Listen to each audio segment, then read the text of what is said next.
ગાયની તસ્કરી રોકવા માટે મોદી સરકારનો ખાસ એક્શન પ્લાન, ગાય માટે આધાર કાર્ડની યોજના તૈયાર કરવાનો વિચાર.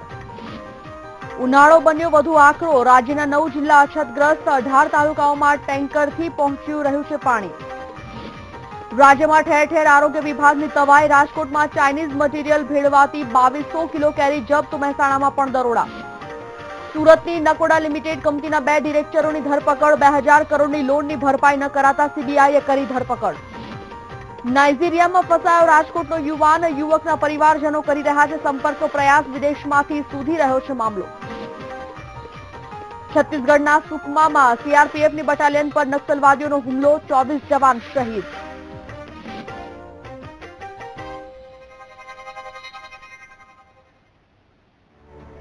નમસ્કાર, આજે ગુજરાત સાથે હું છું સંજીવની. સૌથી પહેલા વાત કરીએ છત્તીસગઢના સુકમા જિલ્લામાં નક્સલવાદીઓ સાથેની ભીષણ અથડામણમાં સીઆરપીએફના 24 જવાન શહીદ થઈ ગયા છે.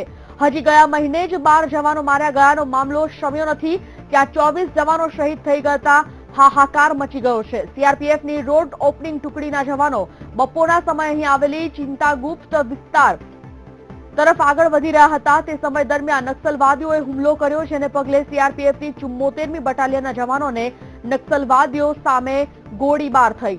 નક્સલવાદીઓ મોટા પ્રમાણમાં હોવાથી અથડામણ દરમિયાન દેશની સુરક્ષા કરતા 24 જવાનો શહીદ થઈ ગયા છે, જ્યારે બીજા 7 જવાનો ઘાયલ છે અને તેમાંના 5 જવાનોની હાલત ખૂબ જ ગંભીર હોવાની માહિતી હાલ સામે આવી રહી છે.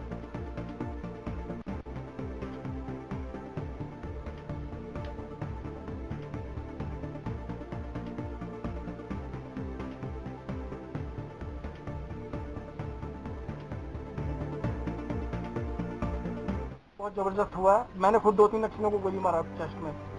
बाकी मैं जो हमारे जवान घायल हुआ उनको उठा के मैं अपने कंधे पे मोबाइल बंकर में डाल के सीधा बेस हॉस्पिटल बेस कैंप में लेके सीधा हेलीकॉप्टर में उठा के लेके आए इधर। मेरे भी चोट लगी कमर में और घुटने में, मशीन गन मेरे कमर में लग गया, बहुत ज्यादा दर्द हो रहा मेरे में। तो ये नॉर्मल रूटीन सर्चिंग था या कोई इन्फॉर्मेशन पे आप लोग निकले? नहीं, सूचना हमारे पास कुछ नहीं, सूचना यही थी कि हमारे को सड़क निर्माण का काम कराना है। बाकी आरोपी हमने लगाया हुआ था, आरोपी पे अटैक हुआ है।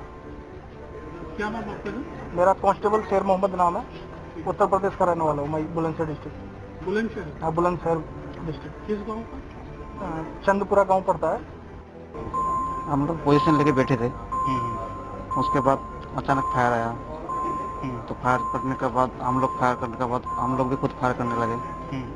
फिर फायर करते करते एडवांस कर रहे हैं हम, फायर कर रहे और एडवांस कर रहे थे।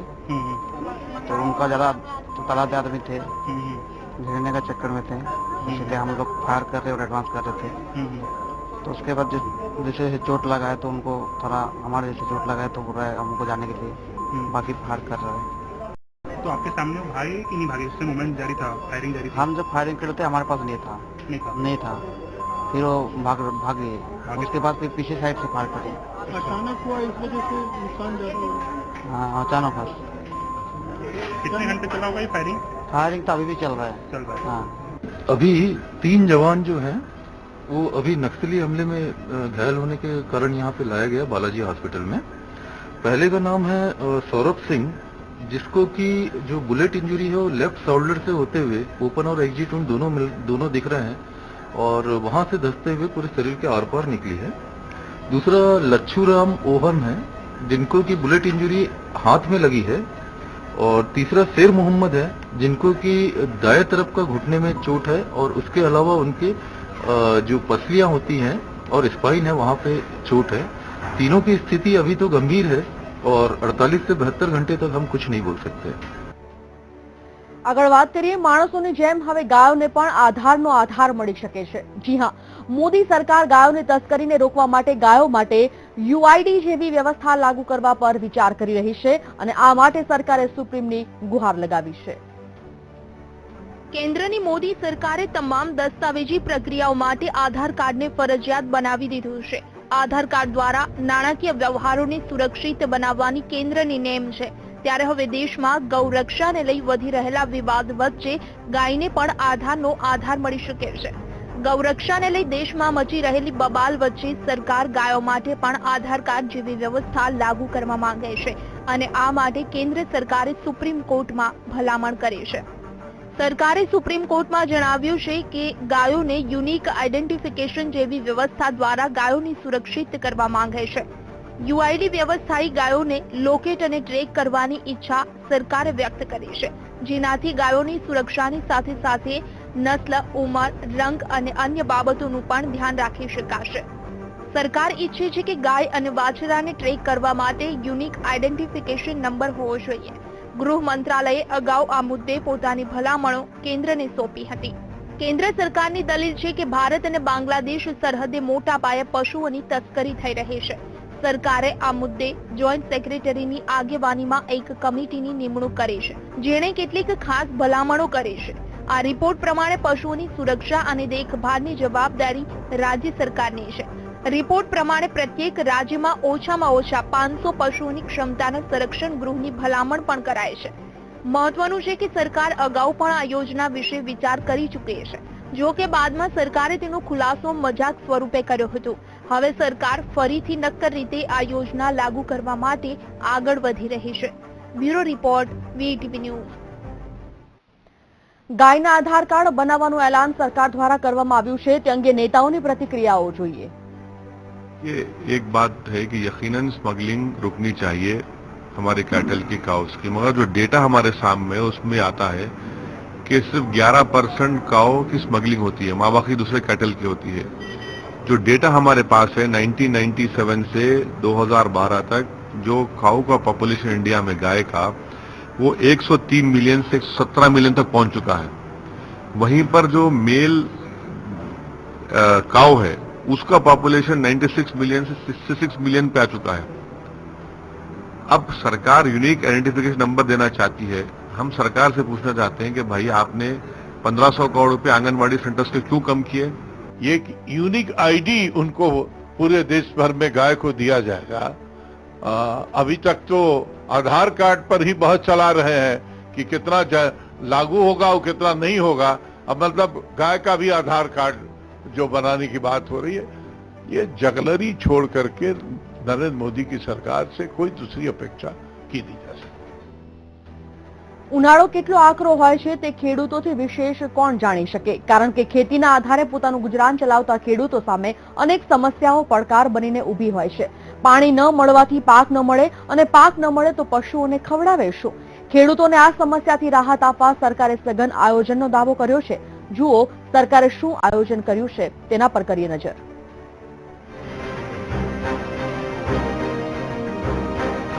ઉનાળાની ગરમીથી ગુજરાતની પ્રજા ત્રાહિમામ પોકારી ઉઠી છે. માણસોને ગરમીથી રાહત મેળવવા જ્યારે જોઈએ ત્યારે પાણી અને ઠંડા પીણા મળી રહે છે, પણ અબોલ પશુઓ માટે ઉનાળો વધુ આકરો બન્યો છે. ત્યારે રાજ્યના 9 જિલ્લાઓને અછતગ્રસ્ત જાહેર કરાયા છે. આ જિલ્લાઓમાં કચ્છ, સુરેન્દ્રનગર, પોરબંદર, દ્વારકા, જામનગર, જૂનાગઢ, અમરેલી, પાટણ, બનાસકાંઠાનો સમાવેશ થાય છે. ત્યારે સરકારના મહેસૂલ વિભાગ હસ્તકની રાહત કમિશનર કચેરી તરફથી આ અંગે અછતગ્રસ્ત વિસ્તારો સહિત સમગ્ર રાજ્યમાં પીવાના પાણી અને પશુ ઘાસચારા માટે પૂરતું આયોજન કરાયું છે. સાથે જ સરકારે દાવો કર્યો છે કે શ્રમિકોને મનરેગા યોજના હેઠળ રોજગારીની તકો પૂરી પાડવામાં આવી રહી છે. તો બીજી તરફ 9 જિલ્લાના 18 તાલુકાઓમાં ટેન્કરથી પાણી પહોંચાડવામાં આવી રહ્યું છે. પાણી પહોંચાડવા માટે 95 ટેન્કર ફાળવાયા છે. આ ટેન્કર 372 ફેરા કરીને 96 ગામોમાં પાણી પહોંચાડે છે. આકરા ઉનાળામાં જ્યાં પાણીની અછત છે ત્યાં ઘાસચારાની તો કલ્પના જ ન કરી શકાય, જેને પગલે રાજકોટ જિલ્લાના ગામોમાં 5 લાખ કિલો, સુરેન્દ્રનગર જિલ્લાના ગામોમાં 5 લાખ કિલો, કચ્છ જિલ્લાના ગામોમાં 5 લાખ કિલો અને બોટાદ જિલ્લામાં 2 લાખ કિલો ઘાસચારાની ફાળવણી કરવામાં આવી છે. જો પીવાના પાણીની વાત કરીએ તો સરદાર સરોવર, નર્મદા સહિત રાજ્યના 204 જળાશયો પૈકી 56 જળાશયો પીવાના પાણી માટે આરક્ષિત કરાયા છે. તો બીજી તરફ શ્રમિકોને રોજગારી આપવાનું પણ સરકારે આયોજન કર્યું છે, જે અંતર્ગત 12,587 વિકાસ કામો કાર્યરત છે અને આ કામોમાં 1,61,673 શ્રમિકોને રોજગારી આપવાનું આયોજન છે. સાથે જ પ્રાથમિક શાળાઓમાં મધ્યાહન ભોજન આપવાનું પણ આયોજન કરાયું છે.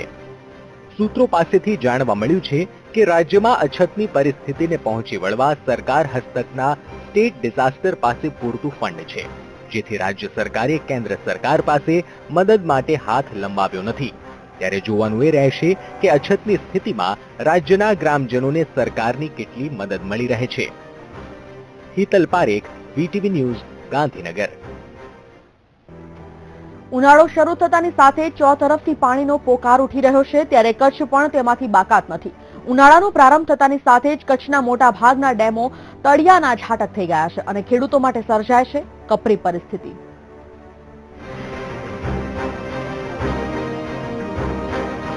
કચ્છના મધ્યમ કક્ષાના 20 ડેમોમાંથી 11 જેટલા ડેમો સાવ તળિયા ઝાટક થઈ જતા ખેડૂતો માટે કપરી પરિસ્થિતિ સર્જાય છે.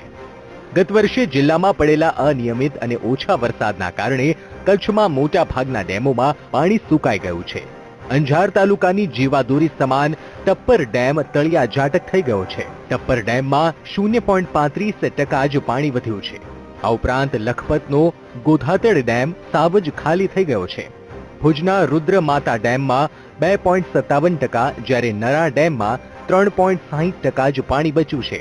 અન્ય ડેમની વાત કરીએ તો નિરોણા ડેમમાં 11.30%, ભૂખી ડેમમાં 1%, કંકાવટી ડેમમાં 0.78% અને મથલ ડેમમાં 1.29% જેટલું પાણી છે. આ વર્ષે પાણીની સ્થિતિ જોઈએ ને તો આપણે 20 કે 20 જળાશયને ભેગો કરીએ તો કરીબ 11.5% જેટલું પાણી આપણી પાસે અવેલેબલ છે. હવે એમાં આમ જોઈએ ને તો લગભગ 10 ડેમ આપણે 11 ડેમમાં પાણી છે 10%થી બી નીચું છે. અને એક જ ડેમ છે આપણી પાસે જે ફતેહગઢ, જે 100% ભરેલું છે, કારણ કે એમાં આપણે નર્મદા કેનાલમાંથી પાણી ભરીએ છીએ એટલે એ 100% છે. બાકી વધતા ઓછા પ્રમાણમાં 35% મિટ્ટીમાં છે. આપણે આસા તાલુકામાં મિટ્ટીમાં લગભગ 41% છે. ગજનસરમાં 34% છે, સુબીમાં 35% અને જંગડિયામાં 33% જેટલું પાણી છે. મોટા ભાગના ડેમમાં પાણી સુકાઈ જતા આ વર્ષ કચ્છના ખેડૂતો માટે અતિ કપરું સાબિત થાય તેવી પરિસ્થિતિ ઊભી થઈ છે. કચ્છમાં નર્મદા કેનાલ મારફતે ખેડૂતોને પાણી પહોંચાડવાની વાતો કરવામાં આવી છે, પરંતુ હજુ સુધી કચ્છના ખેડૂતોને નર્મદા કેનાલનું પાણી નહીં મળવાના કારણે સિંચાઈ માટેના પાણીની વિકટ સમસ્યા સર્જાય છે.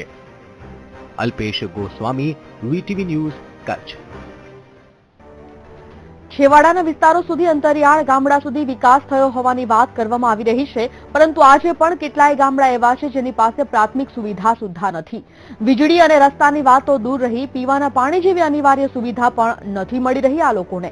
સંઘ પ્રદેશ દાદરાનગર હવેલીના કેટલાક ગામોની છે આવી જ કંઈક હાલત. કેવી સ્થિતિમાં જીવી રહ્યા છે અહીંના લોકો, જોઈએ આ અહેવાલમાં.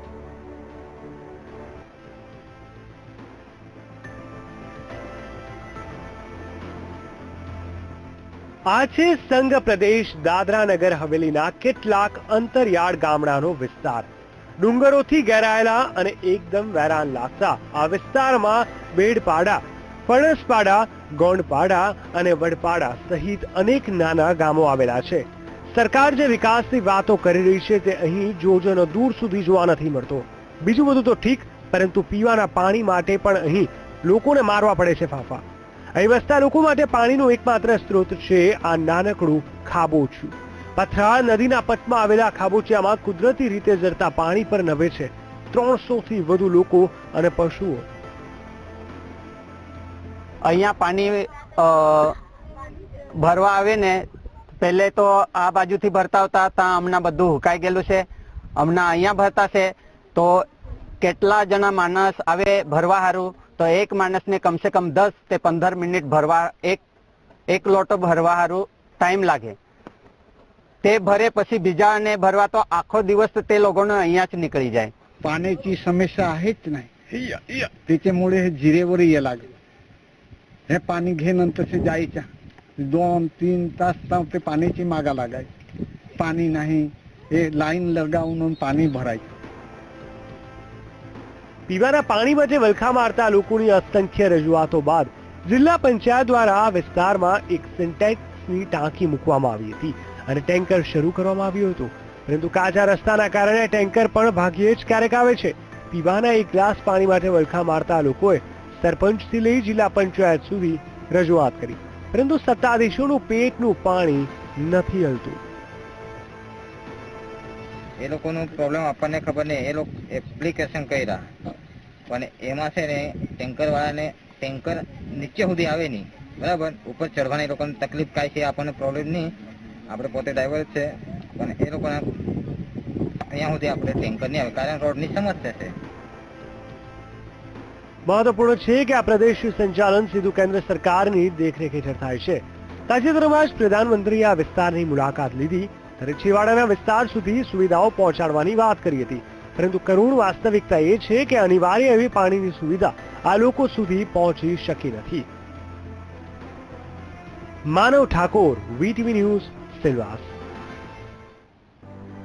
ફળોના રાજા ગણાતી કેરીની સિઝન હજુ તો શરૂ જ થઈ છે, તેવામાં કાર્બાઇડ યુક્ત કેરીનો જથ્થો વિપુલ પ્રમાણમાં બજારમાં વહેંચવો પણ શરૂ થઈ ગયો છે, જેને લઈને રાજ્યનું સ્વાસ્થ્ય વિભાગ સતર્ક બન્યું છે.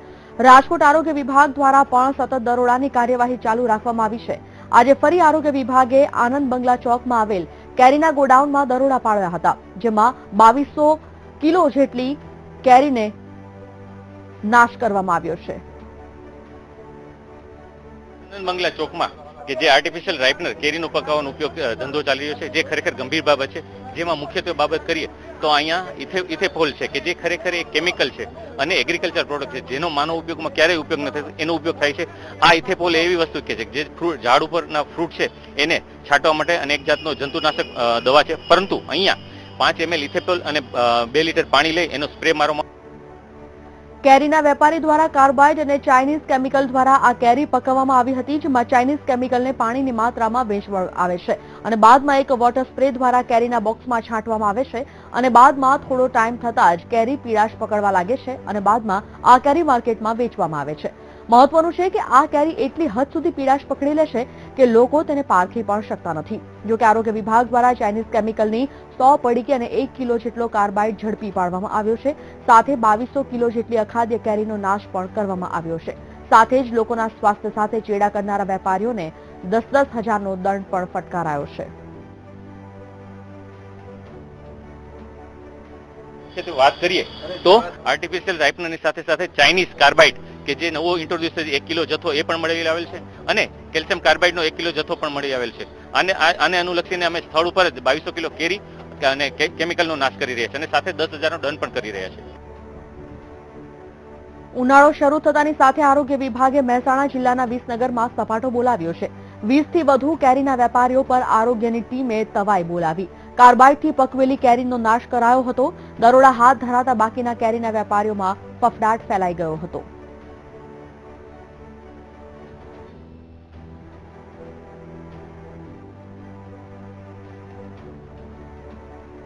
આગળ વાત કરીએ સુરતની. સુરતના નકોડા લિમિટેડ કંપનીના ડિરેક્ટરોએ બેંક લોનની ભરપાઈ ન કરી હોવાથી તેની ધરપકડ કરવામાં આવી હતી.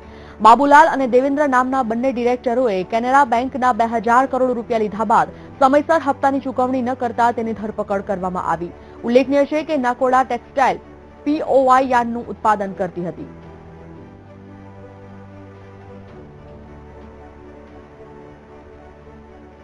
સુરતમાં ભ્રષ્ટાચાર અને કૌભાંડોની હારમાળામાં ગળાડૂબ થયેલા શિક્ષણ સમિતિના શાસનાધિકારીને ભાજપ શાસકોએ ઘરે બેસાડી દીધા છે. આ નિર્ણયને આવકારવા શહેર કોંગ્રેસે શિક્ષણ સમિતિની કચેરી બહાર ફટાકડા ફોડી મીઠાઈ વહેંચીને ઉજવણી કરી હતી.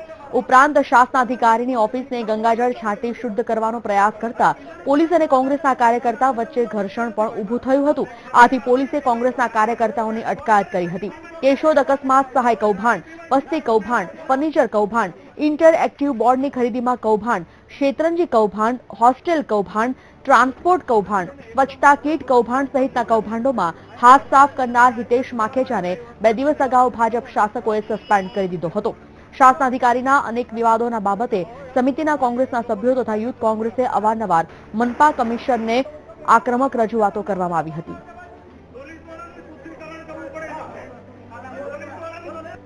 ગંગા જળથી શુદ્ધિકરણ કરતા હતા અને પેંડાનું વિતરણ કરતા હતા. એમાં સુરતની પોલીસ જે આમ તો બહુ ભાવ કહેવાય, પણ તો મને દુઃખ થાય છે કે એ જ પોલીસ બુટલેગર અને માફિયાથી એટલી જ ગભરાઈ જાય છે કે એની સામે કડા ખાતે કામ નથી લેતી. દારૂ જુગારના અડ્ડાવાળા સામે કડા ખાતે કામ નથી લેતી. પરંતુ આ લોકશાહીમાં વિરોધ પક્ષના કાર્યક્રમોને કઈ રીતે ગળું દબાવીને એને વિખેરવાનો પ્રયાસ કરવો એ સુરત પોલીસ આજકાલ કરી રહી છે. એના ભાગરૂપે સુરતની પોલીસે એક કાર્યક્રમના જે આયોજકો હતા, જે અમારા શિક્ષણ સમિતિના સભ્યો હતા, કોર્પોરેટર હતા, એમને અહીંથી ડિટેન કરીને લઈ ગઈ છે. ભૂતકાળમાં અનેક એવા કિસ્સાઓ સામે આવ્યા છે કે જેમાં વિદેશમાં જઈ ભારતીય યુવાનો ફસાઈ જતા હોય છે, ત્યારે વધુ એક કિસ્સો જ સામે આવ્યો છે. મૂળ ભાણવડનો અને છેલ્લા 5 માસથી નાઇજીરિયામાં રોયલ સોલ્ટ નામની કંપનીમાં કામ કરતો રાજેશ મધુડિયા નામનો યુવાન હાલ નાઇજીરિયામાં ફસાયો હોવાનું તેના પરિવારજનો દ્વારા કહેવામાં આવી રહ્યું છે. યુવાનની તબિયત બગડતા તેને સારવાર અર્થે હોસ્પિટલ ખાતે ખસેડવામાં આવ્યો હતો, જ્યાં તેના લીવરનું ઓપરેશન પણ કરવામાં આવ્યું હતું. ઓપરેશન કર્યાના 9 દિવસ થઈ ગયા હોવા છતાં હજી સુધી નાઇજીરિયા સ્થિત કંપનીના માલિક કે અન્ય કોઈનો સંપર્ક થઈ શકતો નથી. રાજેશના ઓપરેશન બાદ કોઈ સંપર્ક ન થતા પરિવાર ચિંતામાં મુકાઈ ગયો છે.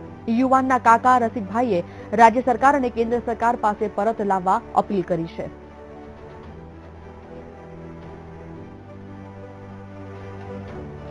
વિદેશ પરત લાવવા માટે આ પરિવાર અપીલ કરી રહ્યો છે કે યુવાન જે છેલ્લા 5 મહિનાથી નાઇજીરિયામાં ફસાઈ ગયો છે, ઓપરેશન બાદ સંપર્ક નતા પરિવારમાં અત્યારે ચિંતાનો માહોલ છે. આ પરિવારે રાજ્ય અને કેન્દ્ર બંને પાસેથી આ યુવાનને પરત સ્વદેશ લાવવા માટેની ગુહાર પણ લગાવી છે.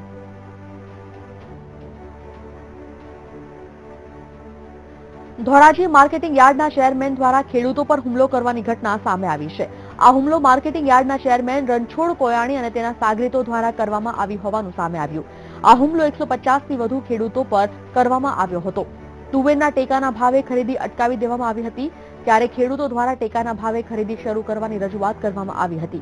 આ રજૂઆત કરવા ગયેલા ખેડૂતો પર ચેરમેને તેના સાગરીતો દ્વારા હુમલો કરવામાં આવ્યો, જેમાં કેટલાય ખેડૂતો ઘાયલ થયા હતા, જેથી તેઓને શહેરની સરકારી હોસ્પિટલમાં દાખલ કરવામાં આવ્યા હતા.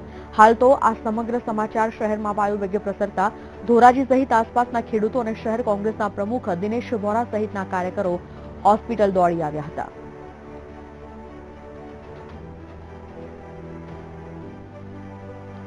પાસ કન્વીનર હાર્દિક પટેલની પિતરાઈ બહેનના લગ્નમાં ફાયરિંગના મામલે બ્રિજેશ પટેલની ધરપકડ કરાઈ છે. ઉલ્લેખનીય છે કે હાર્દિકની બહેનના લગ્ન દરમિયાન બ્રિજેશ પટેલે ફાયરિંગ કર્યું હતું. હવામાં ફાયરિંગ કરતા દોડધામ મચી જવા પામી હતી, જેને લઈ છોટા હાર્દિકે ફરિયાદ નોંધાવી હતી. આ મામલે વિરમગામ પોલીસે બ્રિજેશ પટેલની ધરપકડ કરી છે.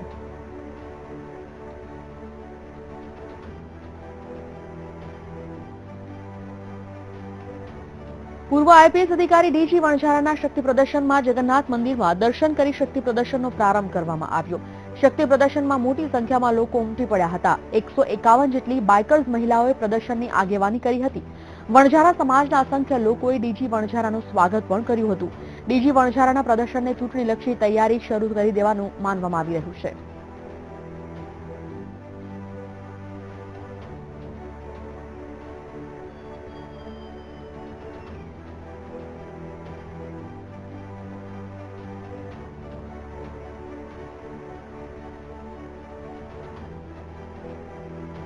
ગુજરાતમાં ધોરણ 10 ના વિદ્યાર્થીઓને આપવામાં આવતા ગ્રેસિંગ માર્ક્સના વિરોધમાં બેઠકનું આયોજન કરવામાં આવ્યું હતું. કેન્દ્રીય માનવ સંસાધન મંત્રાલયે બોર્ડના ચેરમેન સાથે બેઠક યોજી હતી. બેઠકમાં શિક્ષણ બોર્ડના ચેરમેન અને અગ્ર સચિવ હાજર રહ્યા હતા. ગ્રેસિંગ માર્ક્સના કારણે શિક્ષણનું સ્તર નીચું જતું હોવાથી બેઠકનું આયોજન કરવામાં આવ્યું હતું.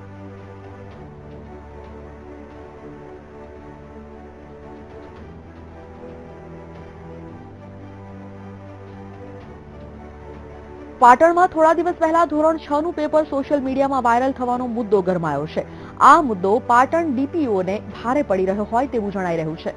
વાલીઓ દ્વારા આજે પ્રાથમિક શિક્ષણાધિકારી જે.જી. પંડ્યાની ઓફિસનો ઘેરાવ કરવામાં આવ્યો હતો, કારણ કે ડીપીઓ જવાબદારોને બચાવવાના મુદ્રામાં હોય તેવું તેમની કામગીરીથી લાગી રહ્યું હતું. વાલીઓ ઈચ્છે છે કે જવાબદાર શાળાના સંચાલકો વિરુદ્ધ પોલીસ ફરિયાદ કરવામાં આવે, તેમજ તેઓ પોતાના બાળકોને ફરીથી પરીક્ષા આપવા દેવાના પક્ષમાં નથી, તો સામે ડીપીઓ ફરીથી પરીક્ષા લેવામાં આવશે તે વાત પર મક્કમ છે. હવે જોવાનું એ રહ્યું કે પોલીસ તપાસમાં હકીકત શું બહાર આવે છે.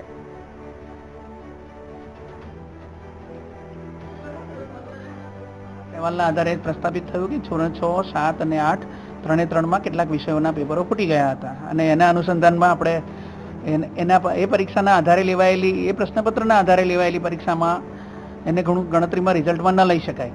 બહુ સ્વયં સ્પષ્ટ વસ્તુ છે, અને એના કારણે આપણે એને પુનઃ પરીક્ષાનું આયોજન કરવા માટે શાળાઓને જણાવેલું છે.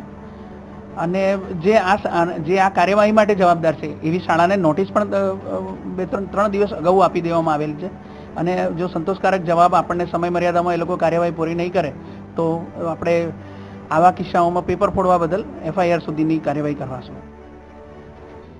અમદાવાદમાં ચાલુ કારે ચુંબનનો એક વિડીયો વાયરલ થયો છે. SD હાઈવે પર ફૂલ સ્પીડે ચાલતી કારમાં પ્રેમી યુગલ ચુંબન કરી રહ્યા હતા. હાઈવે પર આ યુગલે પોતાની સાથે અન્યની સલામતીને પણ જોખમમાં મૂકી હતી. ચાલુ કારે ચુંબન જેવી હરકતો કરવી ખતરારૂપ છે. આવી હરકતોથી જ અકસ્માત થઈ શકે છે. આવી કોઈ પણ પ્રકારની અંગત ક્ષણો જાહેરમાં માણતા પહેલા વિચાર કરવો જોઈએ.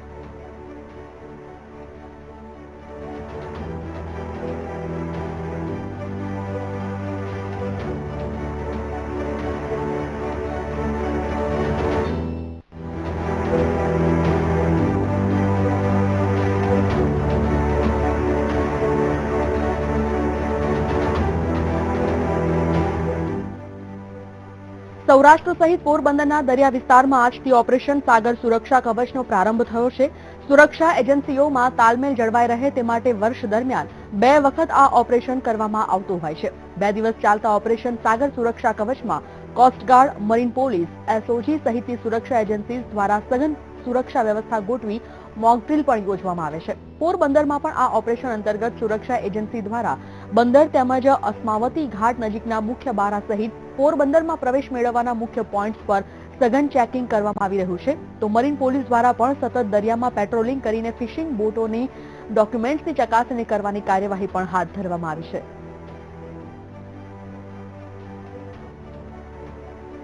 ચોવીસ અને 25 તારીખ 2 દિવસ ગુજરાત સરકાર દ્વારા સાગર કવચની એક મોક ડ્રીલનું આયોજન થયેલું છે. એમાં અત્રેના પોરબંદર જિલ્લાના એસપીથી માંડીને તમામ પોલીસના મોટાભાગના માણસો આ કામગીરીના બંદોબસ્તની અંદર રોકાયેલા છે.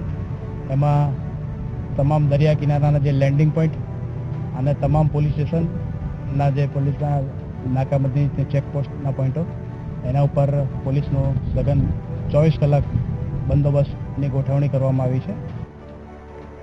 દ્વારકા અને અરબી સમુદ્રમાં આજથી વિવિધ એજન્સીઓ સાથે સાગર સુરક્ષા કવચ શરૂ કરવામાં આવ્યું છે, જે 24-25 એપ્રિલ 2 દિવસ સુધી વધુ ચુસ્ત રહેશે. આ માટે સ્થાનિક પોલીસ, હોમગાર્ડ, એસઆરપી, જીઆરડી સહિતના જવાનો ખડેપગે સુરક્ષાનો બંદોબસ્ત કરી રહ્યા છે.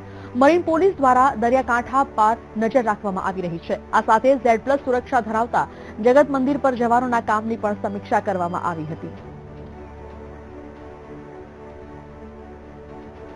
અને ધાર્મિક મંદિરો જગ્યા છે એના માટે થઈ અને એસપી સાહેબની સૂચનાથી પોલીસ કેટલી એલર્ટ છે, સતર્ક છે એ જોવા માટે થઈને કવાયત હાથ ધરવામાં આવેલી છે.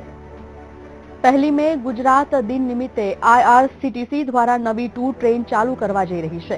આ ટ્રેન મુસાફરોને મહાત્મા ગાંધીજીએ કરેલા સફરની યાદ અપાવશે. મહાત્મા ગાંધીએ કહેલું કે જ્યારે તમે જનરલ ટ્રેનમાં મુસાફરી કરો ત્યારે જ સાચા ભારતને જોઈ શકો. તે વાક્યને ધ્યાનમાં રાખીને આ ટ્રેન શરૂ કરવામાં આવી છે. મહાત્મા ગાંધી સ્પેશિયલ ટ્રેન 11 દિવસ અને 12 રાત્રિ માટે મુસાફરોને સાબરમતીથી ચંપારણ, નાગપુર, દિલ્હી સુધીના તમામ જોવાલાયક સ્થળોના દર્શન કરાવશે.